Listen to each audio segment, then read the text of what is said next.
कोई भी देश तभी बचता है जब उसकी संस्कृति, उसका इतिहास, उसकी भाषा बचती है। तो संघ ने ये अनेक प्रकल्पों के माध्यम से इस पर बहुत बड़ा काम किया है। इतना बड़ा कार्य तो शायद पूरी दुनिया में किसी ने नहीं किया होगा। हिंदू हिंदू भाई भाई का जो नारा है वो मूलतः जो जातियों में बटे हुए लोग हैं उनको जोड़ने की कवायद का ये नारा है। ये नारा मुसलमान के विरुद्ध नहीं है। जो नेतागण हैं वो जातियों को प्रमोट कर रहे हैं, जातिवाद को प्रमोट कर रहे हैं। उन लोगों को ये समझना होगा, हम सब हिल मिल के चलेंगे तभी होगा। आपको राजनीतिक सम्मान और प्रतिष्ठा चाहिए तो मुद्दों के आधार पर वहाँ आइए। अपनी छोटी सी एक जाति के आधार पर एक दबाव समूह स्थापित करके और आप राष्ट्रीय स्तर की राजनीति में जाना चाहें, वो तरीका ठीक नहीं है। नमस्कार दोस्तों, स्वागत है आप सभी का पब्लिक मित्र पर। मैं हूं आपके साथ विमल त्यागी। राष्ट्रीय स्वयंसेवक संघ ने एक हिंदू सम्मेलन को लेकर बड़ा कार्यक्रम आयोजन की बात कही और पूरे देश भर में बस्ती से लेकर नगर तक हर जिले स्तर पर एक कार्यक्रम हो रहे हैं। ऐसे ही एक बस्ती में कार्यक्रम है हिंदू सम्मेलन, उसमें सम्मिलित होने आए हैं आध्यात्मिक गुरु पवन सिन्हा जी। गुरु जी, आप क्या कहेंगे हिंदू सम्मेलन को लेकर जो बात हो रही है? आज आप एक ऐसे ही कार्यक्रम में आए हैं, क्या उद्देश्य मानते हैं संघ का कि ऐसे हिंदू सम्मेलन कार्यक्रम बस्ती स्तर तक हो रहे हैं? देखिए, सबसे पहले तो संघ के 100 वर्ष पूरे होने पर मैं समस्त संघ को, पूरे देश को बहुत सारी बधाई देता हूँ। संघ ने जो 1924 से अभी तक कार्य किए हैं वो अपने आप में बड़े अद्भुत हैं। तो और 1925 से जिस तरीके से ये संगठित होकर काम कर रहा है, ये अपने आप में बहुत अद्भुत है। कोई भी देश तभी बचता है जब उसकी संस्कृति, उसका इतिहास, उसकी भाषा बचती है। तो संघ ने ये अनेक प्रकल्पों के माध्यम से इस पर बहुत बड़ा काम किया है। इतना बड़ा कार्य तो शायद पूरी दुनिया में किसी ने नहीं किया होगा। तो यहाँ पर हम लोग इसी विषय पर बात करेंगे कि संघ द्वारा जो कार्य किए जा रहे हैं वो कार्य कितने सफल हो रहे हैं, और कहीं यदि वो सफल नहीं हो रहे हैं तो उसका क्या कारण है, किस तरीके से हिंदू जागृत किया जा सकता है।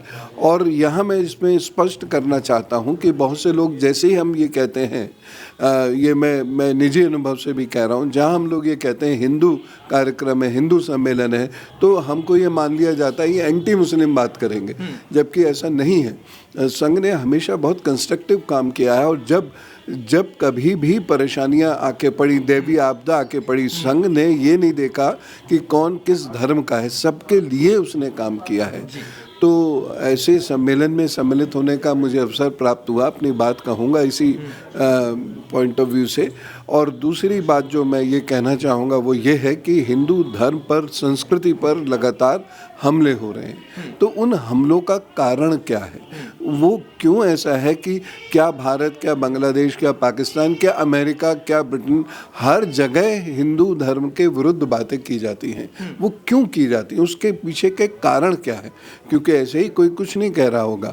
तो वो उन कारणों का विश्लेषण होना और उसके जो सॉल्यूशन है वो क्या हो सकते हैं, उस पर चर्चा यहाँ होगी। गुरुजी, जैसे हिंदू सम्मेलन की बात हो रही है तो लोग कह रहे हैं कि हिंदू राष्ट्र बनेगा, हिंदू राष्ट्र की मांग होगी और यहाँ से मुसलमानों को बाहर निकाला जाएगा। तो आपको क्या लगता है कुछ ऐसी है क्या हिंदू राष्ट्र बनना चाहिए? क्योंकि बड़े बड़े मंचों से बात होने लगी है, सभी साधु संत ये बात कर रहे हैं। देखिए, बहुत सारे मुसलमानों को भी मैंने इस बारे में बात करते सुना है कि हिंदू राष्ट्र होने से उन पर कोई फर्क पड़ने वाला नहीं है। वो यहाँ पर जैसे पहले रहते थे वैसे आज रह रहे हैं, वैसे कल भी रहेंगे। तो हिंदू राष्ट्र यदि बनता है, लेकिन यहाँ हमें ये समझना होगा राष्ट्र और राज्य में एक अंतर होता है। राष्ट्र एक भावनात्मक इकाई है, जबकि राज्य एक प्रशासनिक इकाई है। तो भावनात्मक रूप से तो सब हिंदू राष्ट्र ही है, उसमें कहीं कोई सोचने की आवश्यकता ही नहीं है, कहीं कोई संदेह ही नहीं। अब उसको राज्य बनाने का हमें प्रयास करना पड़ेगा। तो बहुत सारे लोग कहते हैं कि ये सेकुलरिज्म के अगेंस्ट है। बिल्कुल अगेंस्ट नहीं है, सेकुलरिज्म के बिल्कुल अगेंस्ट नहीं है, क्योंकि सेकुलर भावना ही ये है कि हम सब मिलजुल कर रहें और काम करें, ना कोई छोटा, ना कोई ऊंचा, ना कोई नीचा। और उसमें हमको ये भी ध्यान रखना है कि अगर मुसलमानों के विशेष अधिकार हैं, तो हिंदुओं के भी विशेष अधिकार हैं, तो ईसाइयों के भी हैं, तो सिखों के भी हैं, बौद्धों के भी हैं, जैनियों के भी हैं। तो सब जब सब बराबर हैं तो हिंदू राज्य उसको घोषित करने में जो हज़ारों वर्षों से, लगभग देखिए 10,000 वर्षों का तो सीधा सीधा इतिहास है। तो जब 10,000 वर्षों से वो हिंदू राज्य रहा है तो आज क्या दिक्कत है, आज क्यों नहीं होना चाहिए? सिर्फ ये कि 10,000 वर्षों में 1,000 वर्ष आतताई और आक्रांताओं के कब्जे में रहा तो अब हम अपनी संस्कृति अब उन्हीं के हिसाब से चलाएंगे, ऐसा नहीं है। तो भारत के जो मुसलमान हैं और जो भारत प्रेमी मुसलमान हैं उन्हें कोई कहीं दिक्कत नहीं है और ये हिंदू राष्ट्र है, हिंदू राज्य बनना चाहिए। लगातार ये भी बात होती है, सब लोग कहते हैं कि हिंदू आज के समय में खतरे में है। विपक्ष के लोग कहते हैं कि सब कुछ तो राष्ट्रपति हिंदू है, प्रधानमंत्री हिंदू है, कई राज्यों के मुख्यमंत्री हिंदू है, फिर भी हिंदू खतरे में है। देखिए, जो विशेष पदाधिकारी हैं अगर वो हिंदू हैं भी तो खतरे में वो नहीं कभी होंगे, खतरे में होगी जनता। जो बांग्लादेश में लोग रह रहे हैं वो खतरे में हैं, जो पाकिस्तान में लोग रह रहे हैं वो खतरे में हैं। जो अटैक हुए वो उन लोगों पर हुए जो हिंदू थे। 8% से आज हम 1.5% पर आके खड़े हो गए, तो वहाँ खतरा है। जब अमेरिका में सम्मेलन होता है और अमेरिका में सम्मेलन में ये कहा जाता है कि हिंदू राष्ट्र को, हिंदूज को कैसे समाप्त किया जाए, हिंदू संस्कृति को कैसे समाप्त किया जाए, और ये सम्मेलन कोई छोटा मोटा सम्मेलन नहीं था, बहुत बड़ा सम्मेलन था, तो लोग खतरे में आ जाते हैं।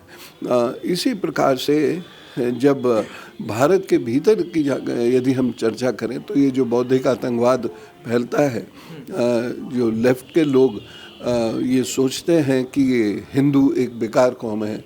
जब हमारे तमिलनाडु के चीफ मिनिस्टर इस प्रकार की बात करते हैं, कर्नाटक के नेता लोग इस प्रकार की बात करते हैं, तो ये इतने ऊंचे स्तर के पदाधिकारियों तक ये बात लागू नहीं होगी, वो आम जनता पर लागू होगी। जब आम जनता खतरे में होगी तो सब अपने आप खतरे में आ जाएंगे। तो यहाँ पर जो है हम जिस जागृति की बात करें वो आम जनता की जागृति की बात करें, क्योंकि जो विशिष्ट लोग हैं वो तो जागृत वैसे भी हैं और उन पर कोई सीधा ऐसा कोई खतरा है भी नहीं। लोग अगर खतरे में हैं तो उन पर भी खतरा आएगा, ये बात वो अच्छे से समझते हैं।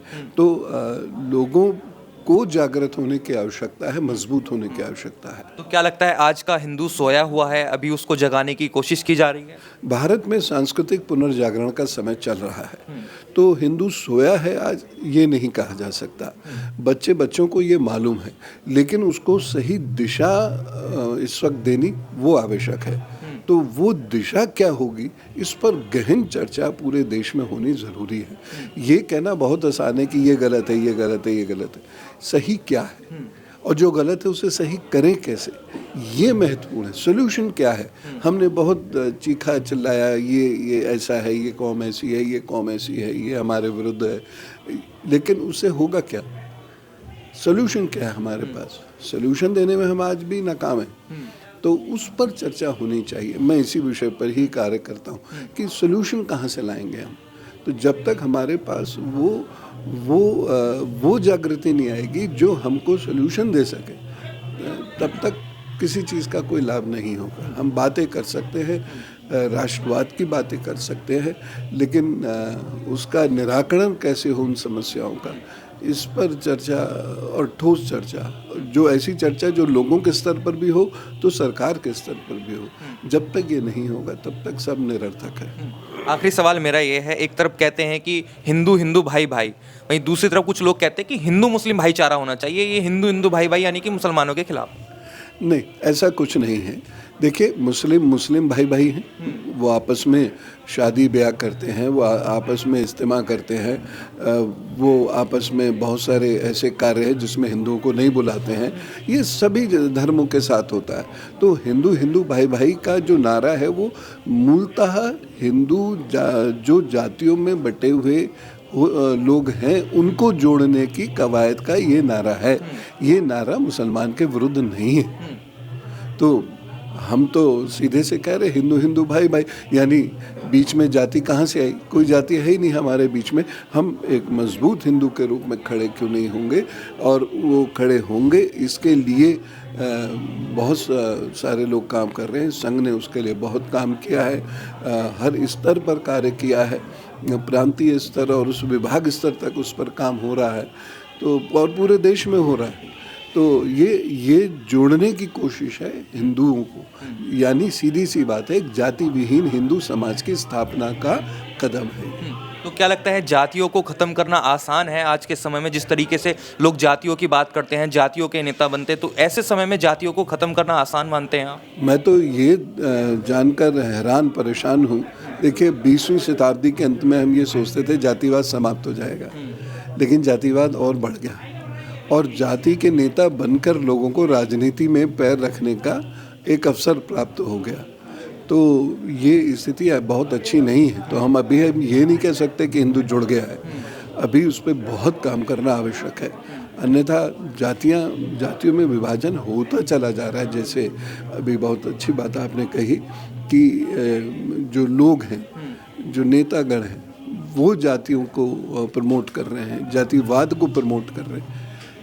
उन लोगों को ये समझना होगा, हम सब हिल मिल कर चलेंगे तभी होगा। आपको राजनीतिक सम्मान और प्रतिष्ठा चाहिए तो मुद्दों के आधार पर वहाँ आइए। अपनी छोटी सी एक जाति के आधार पर एक दबाव समूह स्थापित करके और आप राष्ट्रीय स्तर की राजनीति में जाना चाहें, वो तरीका ठीक नहीं है।